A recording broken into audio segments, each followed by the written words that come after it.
doctor, give me the news. We got a bad case of loving carbs and sugar. So today we are going to talk with Dr.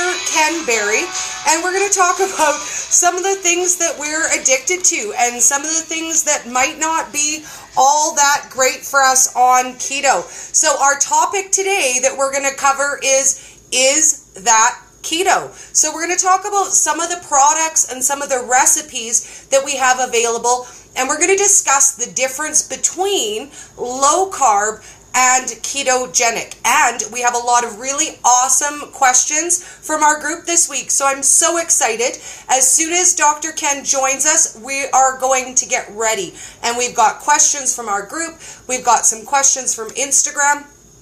And I really want to talk about the difference between products, because a lot of things we see may be low carb, but they might not be keto friendly. So we need to know some of those differences. Happy Monday, everyone. I hope that you're having a great day. I hope that you had an amazing Mother's Day. Happy Mother's Day to all the mums, the grandmas, the almost mums, and the pet mums, because not all children have two legs. Just saying. So we are just waiting for Dr. Ken to finish up with Keto for Real Life People, and he will be with us shortly. So I'm going to load up my questions that I have for Dr. Ken, and I'm so smooth. Today I gathered them all in one spot and I messaged them to myself. I'm really kind of proud of myself for thinking of that smooth idea, because when I post if you have any questions for Dr. Ken, it ends up multiple places.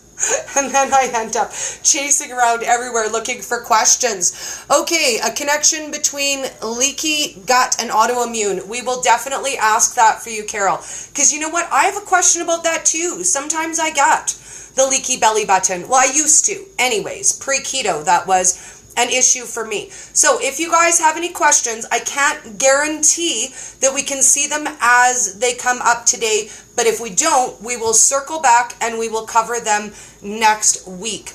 But we can certainly fit in yours, Carol, today and ask about leaky belly and autoimmune. Now, are there other issues that you have, Carol,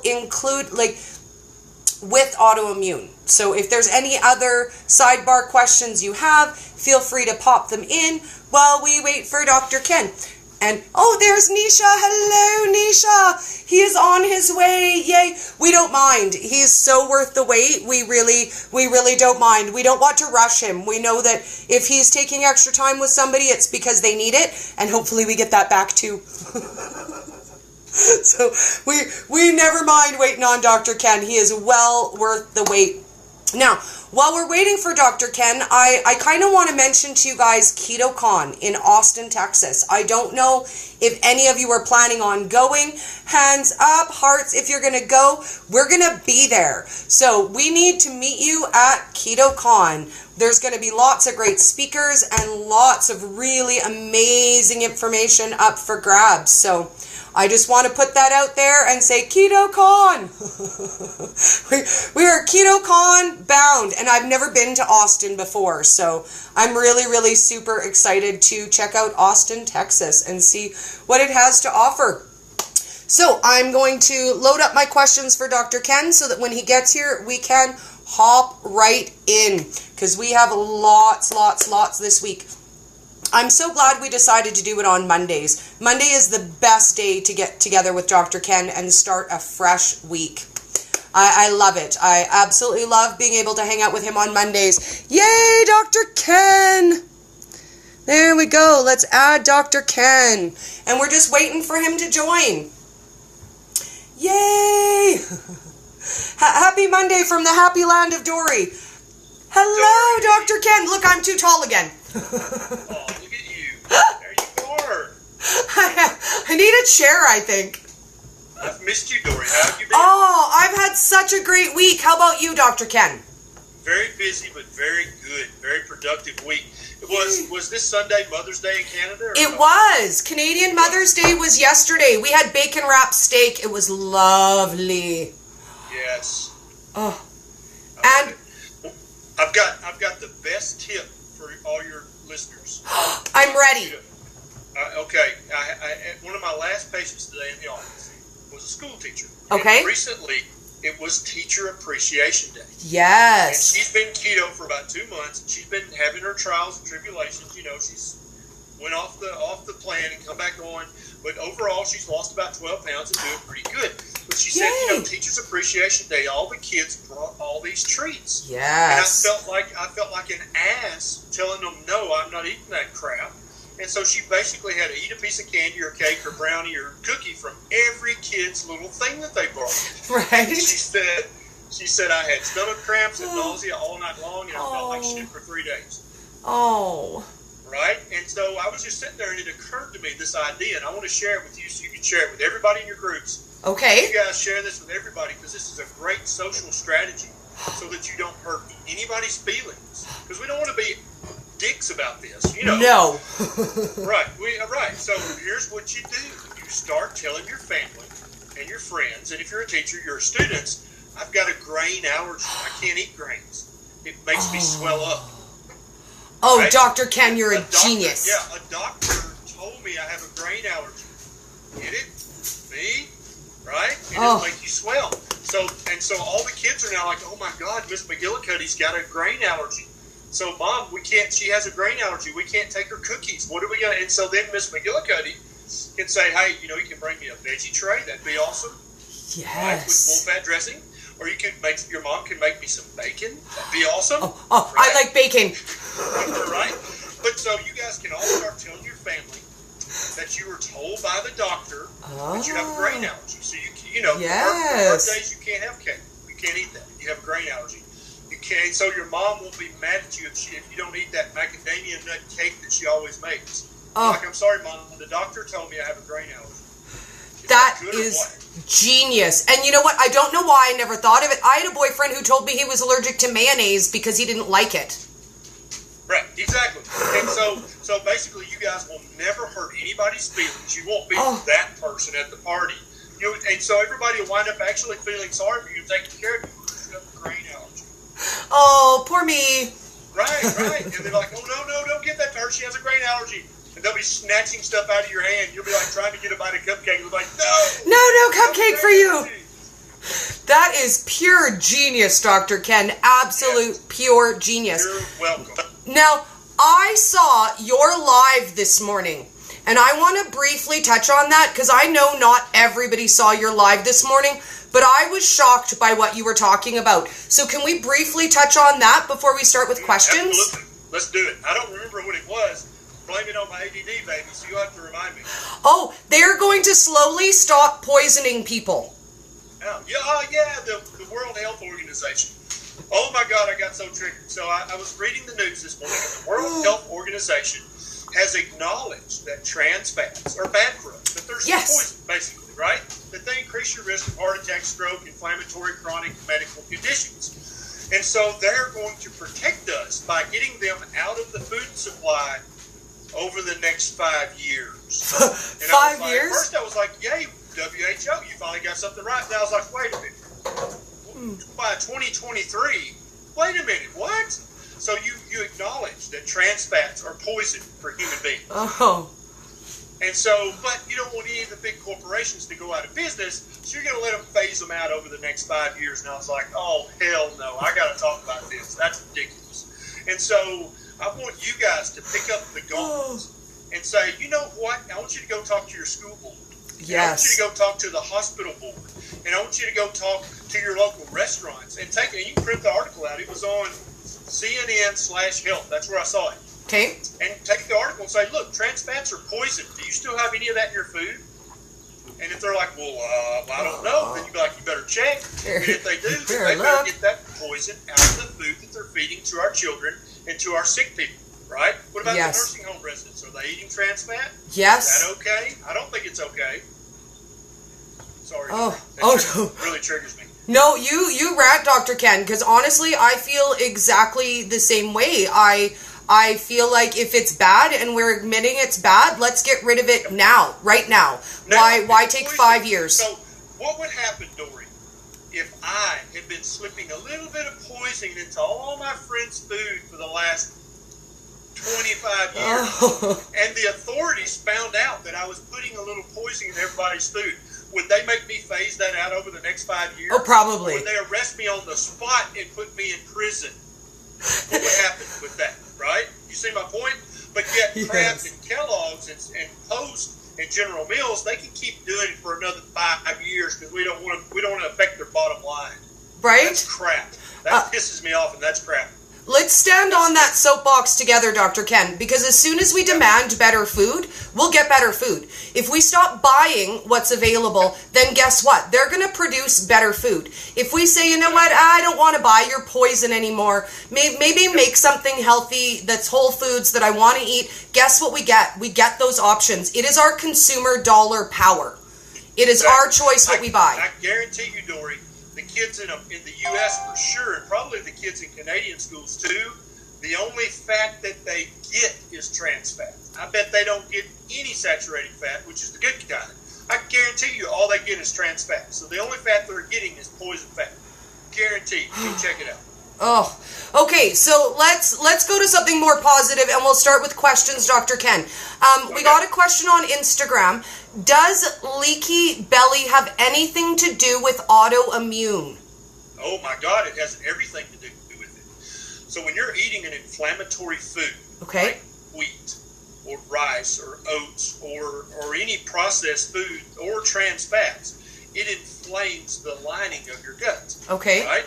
And when your gut lining gets inflamed enough, you can have diarrhea, constipation, irritable bowel, Crohn's, ulcerative colitis. You can have all that stuff. But also what can happen is that the junctions between the cells actually become permeable, and proteins that should never get into your bloodstream can go straight into your bloodstream. And when that happens, that pisses off your immune system. Okay. And then your immune system's like, whoa, what's this? And so it mounts an immune response. That's body-wide inflammation. And if that protein resembles the surface of the cells in your knee joint or the surface of the cells in your thyroid, boom, you've got an autoimmune disease now. Because you basically trained your immune system to attack that particular molecule that happens to look like molecules in your thyroid gland. And it all started with leaky gut or leaky stomach. And that's one of the main reasons why the ketogenic way of eating helps people get so much healthier and helps people with lupus have fewer flare-ups and helps people with rheumatoid arthritis be able to come off their weekly or their monthly injections that cost so many $1,000s is because their immune system calms down when you stop feeding it inflammatory crap. Okay. Yeah. So that is the first step. I'll tell you a secret. I used to have leaky belly button, and I didn't know what caused it or what it was from and how to stop it. You know, I would treat it at the base. You clean it, you disinfect it, put some polysporin on there, and hope for it to get better. But I will say I don't have it anymore, but I never knew that's what it was. So yay, another keto win. Yep. I absolutely love it. So our first question that we got from Facebook, and it's not a question, it's an awesome comment. Christine Kelly Stoller wanted to let you know that last week she listened when we talked about the iodine supplement. She implemented that for 7 days. She finally has all the energy that everybody keeps talking about. And guess what else, Dr. Ken? Her scale moved. She's down almost 20 pounds. So she hit a giant whoosh as soon as she started her iodine. So she wanted to say thank you, Dr. Ken. You're so welcome. I love hearing stories like that. And all you guys, if you have chronically cold hands and cold feet, if you're stalled out and you just have no energy and you're like, damn it, I know I'm eating good keto, but I don't have any energy, it may very well be that you either have an iodine deficiency or it could be one of your hormones. But the quickest way to know if it's iodine is to get some Lugol's 2%. You can get it off Amazon.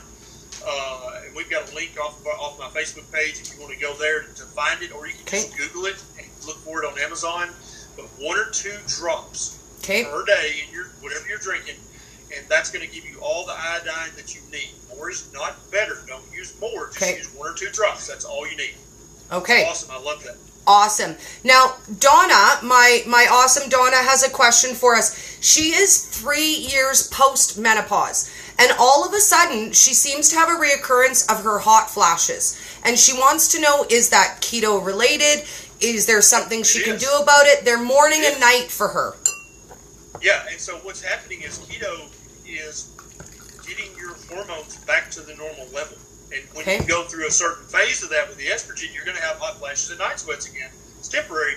You may want to go have your doctor check all your hormones and try to get them all optimized. Okay. But the ketogenic way of eating raises your hormone levels in a good way.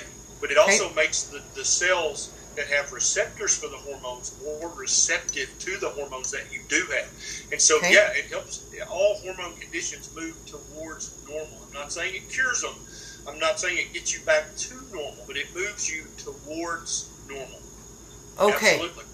Okay, and then we had a question from Instagram from Jenny, and she wants to know, she had a back injury, and she wants to know if that's something that would hinder her progress on a ketogenic diet. So I asked her if she was taking any medications or if there's any other factors to consider, and she said that she is taking Prilosec every day, and she was taking another inhibitor before. So she wants to know, is that something that will affect her weight loss, and how should she deal with that?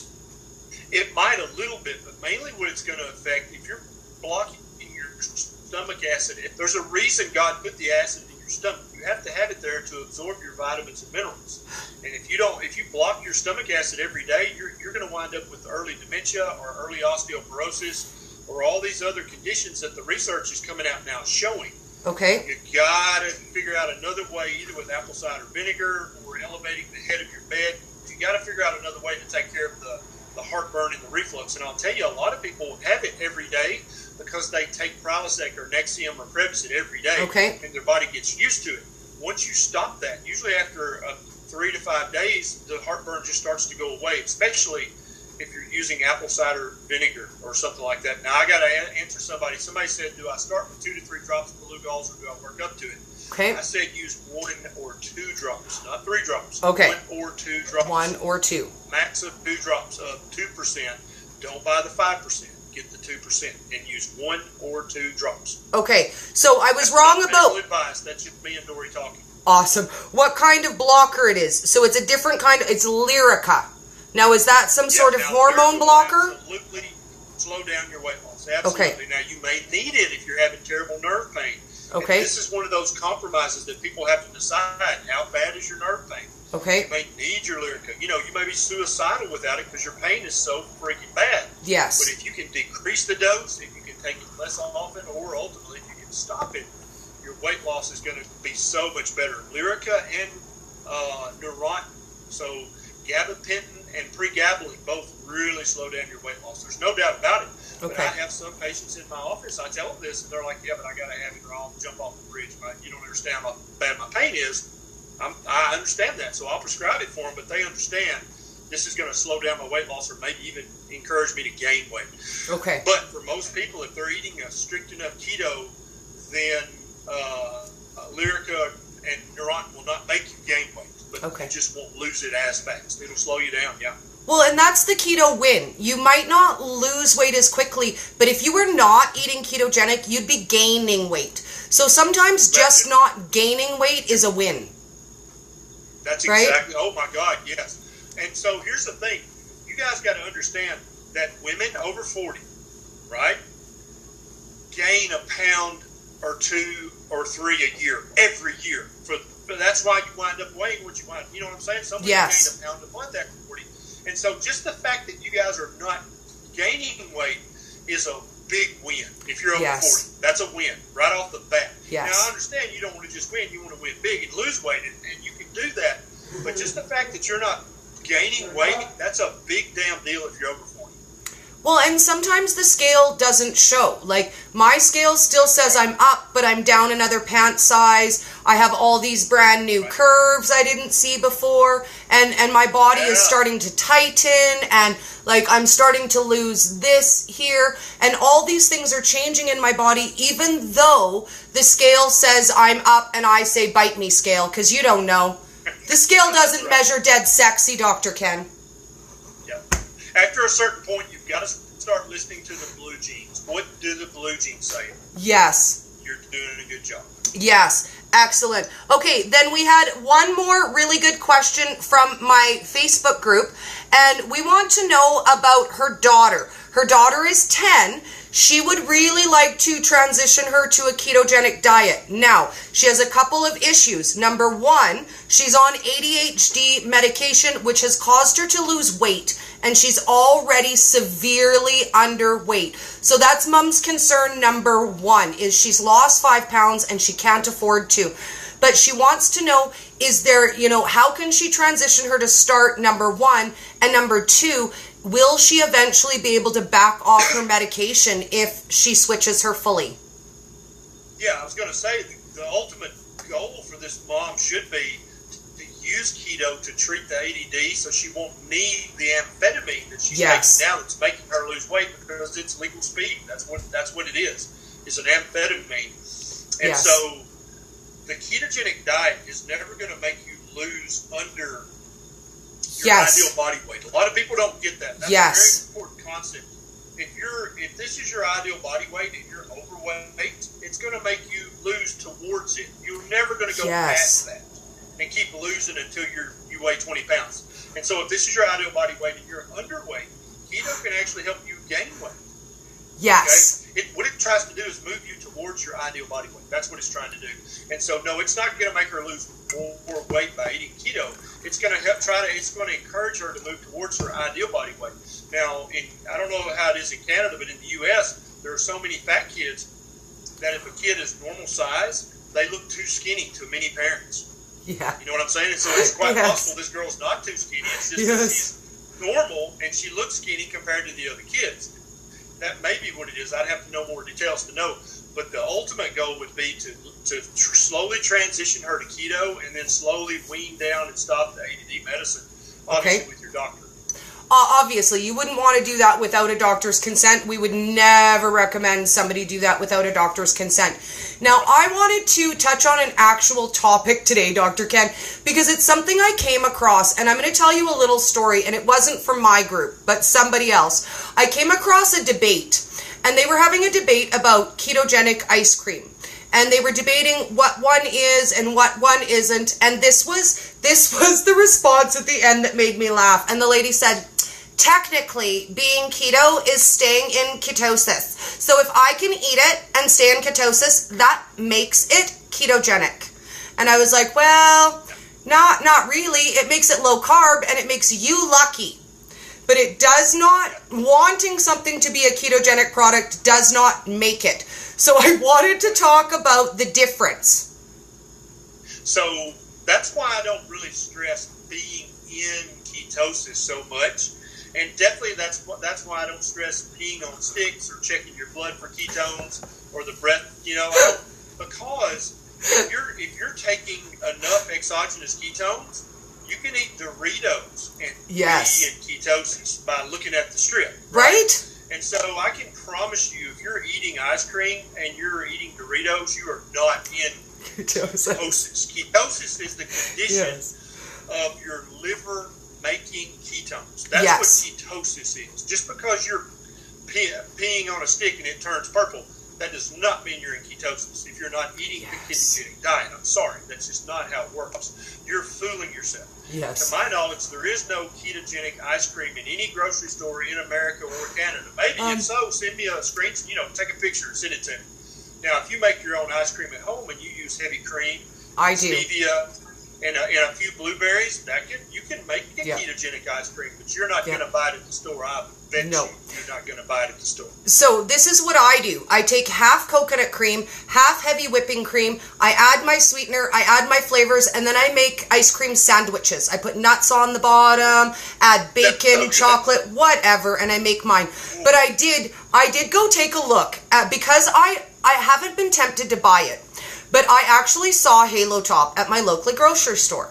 So I went to go take a look at it, and it is certainly low carb. It is. It is a better option than Haagen-Dazs, but it has between 6 to 10 grams of sugar per half cup. So it's not ketogenic. It's low carb, and it might even be paleo, maybe. I don't know enough about paleo. But exactly. But the important concept here is you want to understand, just because something is less bad, that does not make it good. Right? Right? that's an important concept, and a lot of people don't understand that. They see everybody posting about Halo Top, and they're like, oh my God, keto ice cream. No. Yeah. Halo Top is less bad than the average ice cream. There's no doubt about that. Yeah. And so if you want a treat and you want ice cream, because that's the leak bad, that does not make it good. That's like filtered cigarettes. They're less bad than unfiltered cigarettes, right? Yes. But that doesn't make filtered cigarettes healthy. It just makes them less unhealthy. Yes. That's what Halo Top is, yeah. And so Halo Top is definitely low carb, but you might. And so I would use Halo Top as that occasional treat. Yes. You just gotta have something. Have a little bit of Halo Top. It's way the hell better than Breyers or any of the other normal ice creams. Yes. It's not okay. Yes. It's not okay. It is a treat. You're eating off plan. That is not ketogenic. I don't even really think it's low carb. And I've heard this. That brings up another good point, Dory. I've heard a lot of people say that if it fits in my macros, I'm so glad I was going to go there. Because, yeah, if it fits my macros. Guess what? A sweet potato could fit your macros, but that doesn't make it ketogenic. You know what else, Dory? Smoking some crack, that'll fit your macros. It does. It has no carbs. There's no carbs in crack cocaine. What are we trying to do? Are we trying to play reindeer games here, or are we trying to eat a good diet, right? I saw a lady saying, I just have those little tortilla wraps. They're made of flour. It's made of wheat. But it fits my macros, therefore it's okay. And I'm like, yeah, I'm gonna go smoke some meth because that fits my macros. Do you know what? Healthy, right? The low carb tortillas happened. No.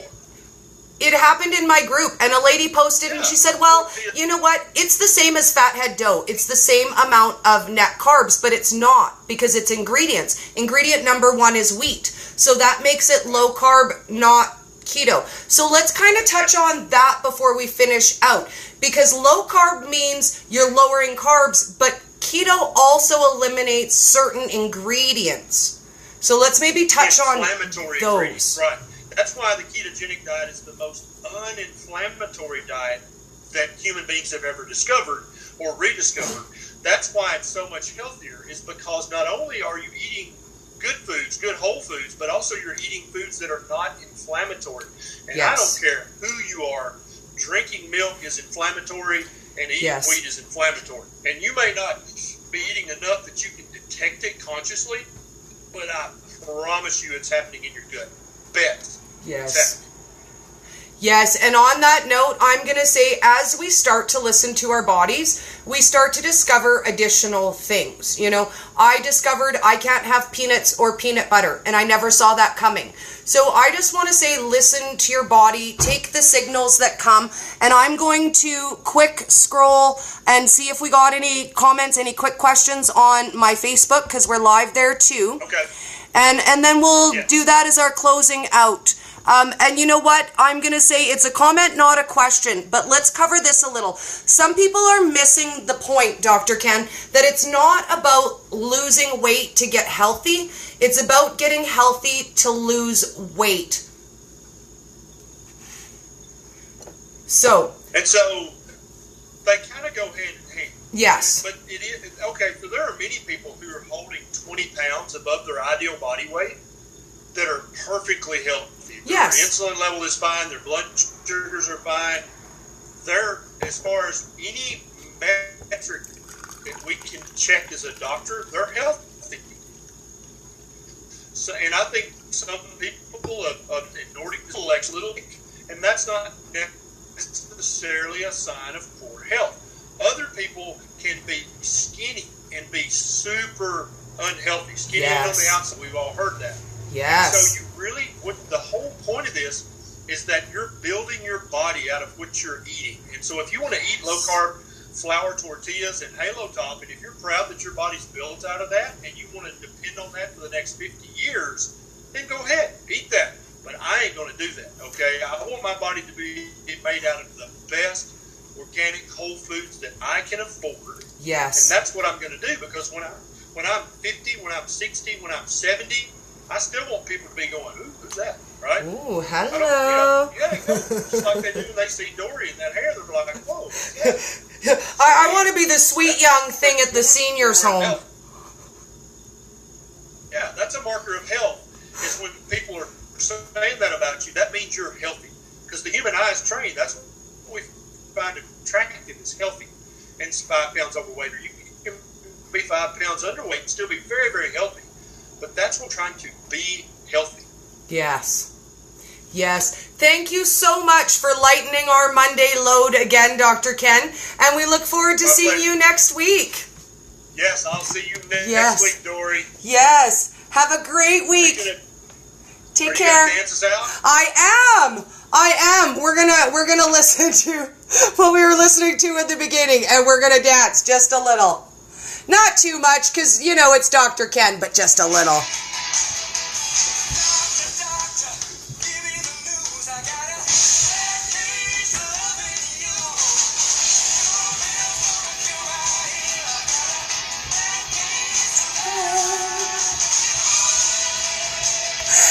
Great Monday, guys. Make sure you join me in 25 minutes for the very first ever Mermaid Unicorn Keto, because Mondays are mocked up, dude. So we'll catch you in 25. See you soon, guys.